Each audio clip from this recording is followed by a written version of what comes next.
Uruguay, like several other countries in South America, has been a traditional customer of the US military hardware.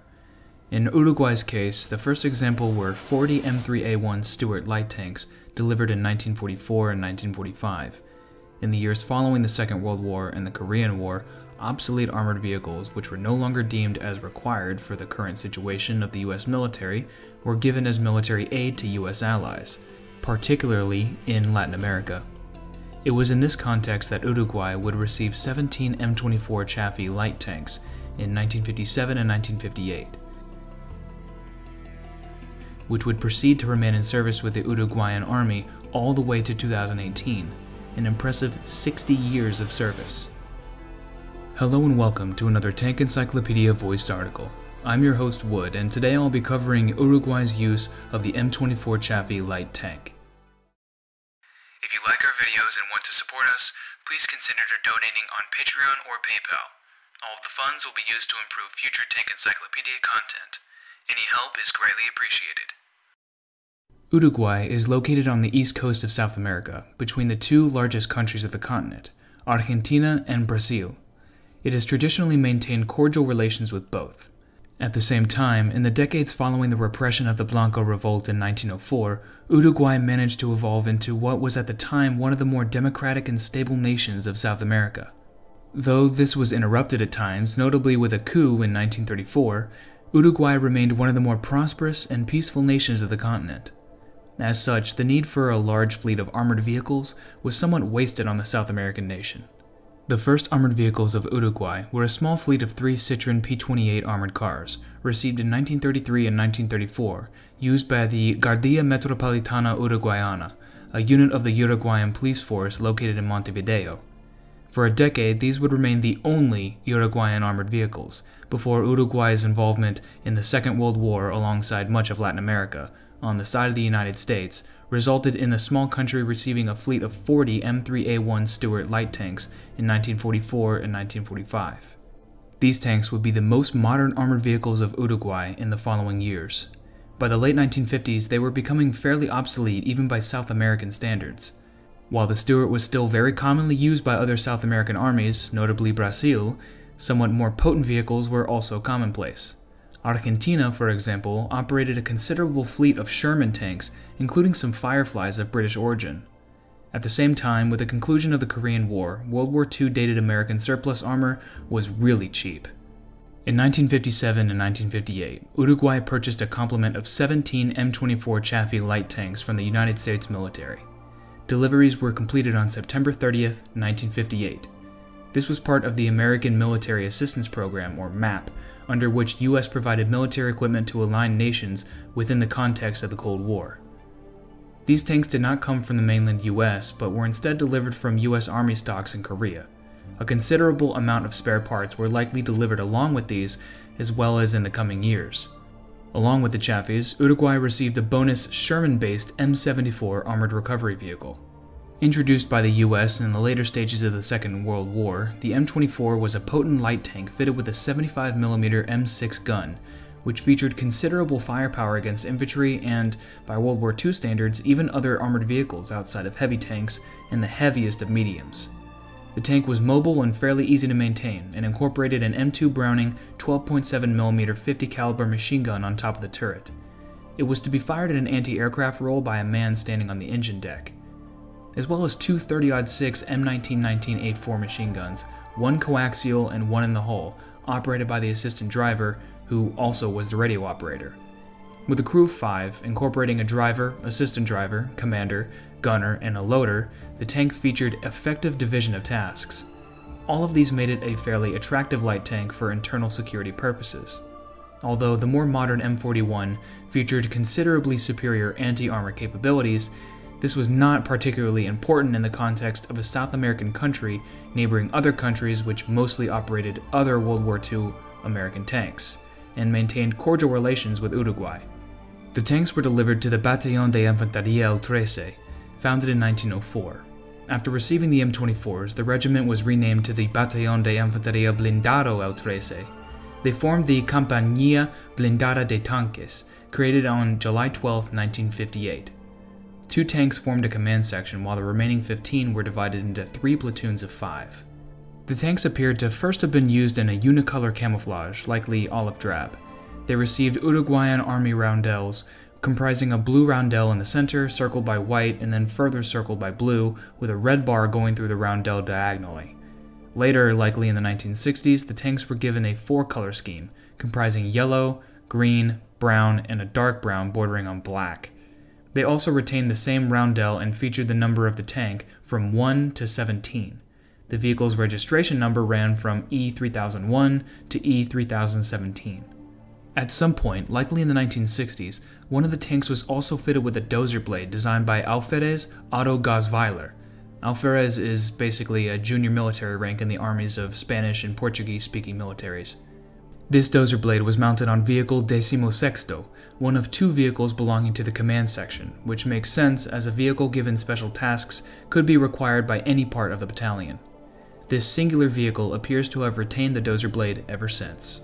The first months of the M24 service in the Uruguayan army were marked by several instances of ceremonial use in foreign presidential visits to Uruguay, during which the M24 would perform a parade in the streets of Montevideo, the Uruguayan capital, often in company of the M3A1 Stuarts, which were still retained in service by this point.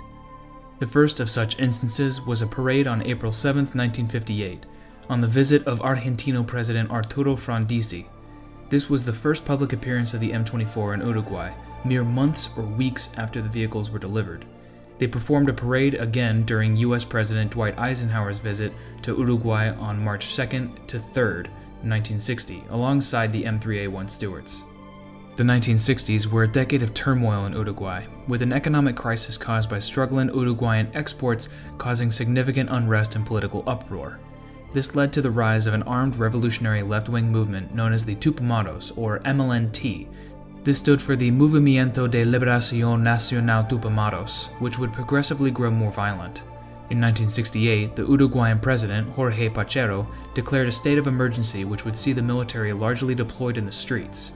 The following president, Juan María Bordaberry, would continue authoritarian policies and suspend civil liberties. In June 1973, he dissolved the Uruguayan Congress and became a de facto dictator sponsored by the Uruguayan military. During this time, the Tupamaros fought in an urban guerrilla war against the Uruguayan military. The M24s were regularly deployed in the streets as a show of force, being a very intimidating presence to potential insurgents. The Dozer Blade-equipped tank, notably, would have likely proved effective in clearing out barricades. It has been theorized that the vehicle was fitted with this device during an era of struggle against the Tupamaros for this exact reason. By mid-1972, the Tupamaros had largely been defeated, killed, captured, or forced into exile, as many other Uruguayans had been. The Uruguayan dictatorship would maintain itself all the way to 1985, engaging in repressive policies which, while often overshadowed by some other regimes such as Augusto Pinochet's Chile, would see a large number of Uruguayans exiled, and many assassinations performed against political opponents, most of which actually took place outside of Uruguay's borders. The M24s would continue to regularly be used for intimidation purposes during this era, though Uruguay would also purchase more modern tanks in 1982, buying 22 M41 Walker Bulldog light tanks from Belgium. In 1984, elections were finally held, seeing Uruguay return to civilian rule from this point onward. Though amnesty for human rights abusers would be declared, Uruguay would move back towards being one of the more democratic and stable countries in South America in the next decades, which would culminate in a former Tupamaros who had spent 15 years in prison, Jose Mujica, being elected president in 2009.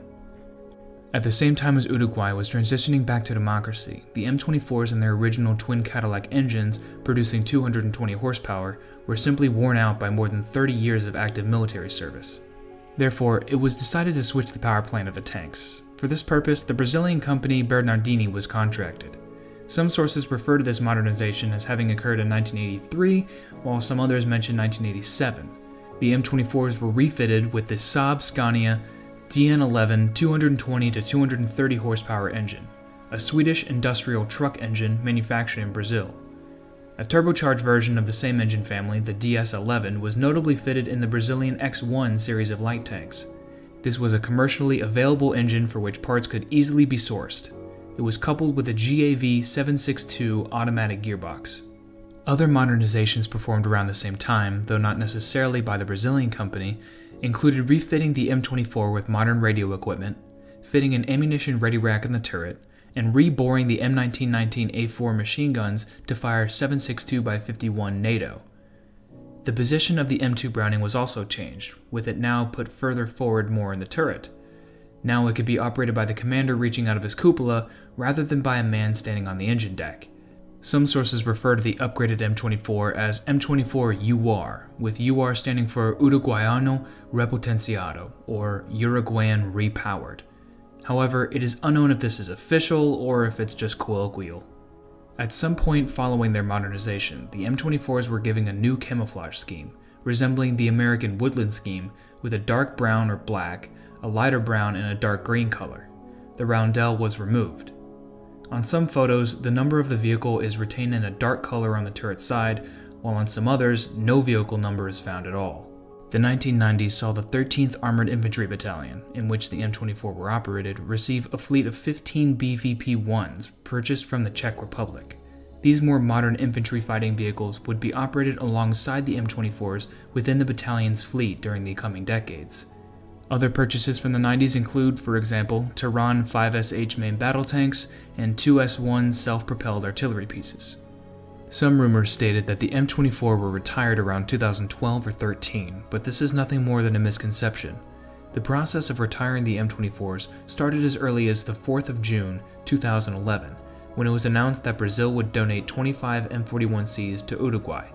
These M41Cs were at this point already withdrawn from Brazilian service and served as parade tanks or were delivered at maintenance bases until they were decommissioned. Brazil initially offered 29 M41Cs, but 25 would be selected in the end by Uruguay. It was decided somewhere before the 24th of April 2012 that the M41Cs would be sent to the 13th Armored Infantry Battalion, effectively announcing the imminent retirement of the M24. From this moment on, the donation process would take another 6 years until it was finally completed. The United States had to give permission for the donation, which it gave on the 20th of May 2014. During these 6 years, the crews in the 13th Armored Infantry Battalion started training and reorganizing in preparation for the arrival of the M41C, partially by training on the M41A1UR. The first M41C was finally delivered on December 12, 2018, with the final M41C coming 2 days later. The 13th Armored Infantry Battalion announced the retirement of the M24UR from their combat unit on December 18, 2018. It was officially retired in July 18, 2019, marking the official end of the M24's 61 to 62 years of service with the Uruguayan Army and the 13th Armored Infantry Battalion. It appears that, however, 3 were retained for ceremonial uses, in order to, for example, lead the battalion's vehicles and parades. As for other M24s, it is likely many will become gate guardians at various Uruguayan Army bases, as a number of previous Uruguayan armored vehicles already have. Uruguay is notably keen on preserving armored vehicles, with even one of their 3 P-28s still in existence. If any others are left, it is likely they would provoke some considerable interest from museums and collectors around the world. By the time they were retired in 2019, Uruguay's M24 Chaffees were the last tanks of its type in the world. Though retaining World War II tanks for a particularly long time is not uncommon in South America, Paraguay still counts Shermans and Stuarts in its inventory, the Uruguayan Chaffees are notable in the sense that they have remaining operational for a truly extended period of time without any major breaks, and indeed within the same unit. Operating in the same unit for 60 years, the 13th Armored Infantry Battalion's M24 Chaffees are a serious contender for the longest continuously serving armored vehicles with one unit.